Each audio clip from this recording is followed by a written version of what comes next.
தந்தை, மகன், தூய ஆவியாரின் பெயராலே ஆமேன். இன்று தவக்காலத்தின் 19ஆம் நாள். இன்றைய இறைவார்த்தைகள் மனம் மாறி வாழ நமக்கு அழைப்பு கொடுக்கிறது. மனம் மாற்றம் என்பது ஒரு சில வினாடிகளில் உடனடியாக நடப்பது அல்ல. மாறாக இது படிப்படியாக ஆன்மாவின் ஆழத்தில் நிகழ்வது என்பதை இன்றைய நற்செய்தி உணர்த்துகிறது. சமாரிய பெண் இயேசுவை சந்தித்த உடனே அவரை இறைமகனாக உணர்ந்து கொள்ளவில்லை.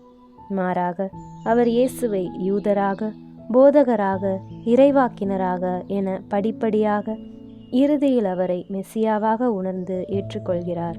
இத்தகைய மாற்றத்திற்கு அடிப்படை காரணம் அவர் இயேசுவோடு நேரம் செலவிட்டது.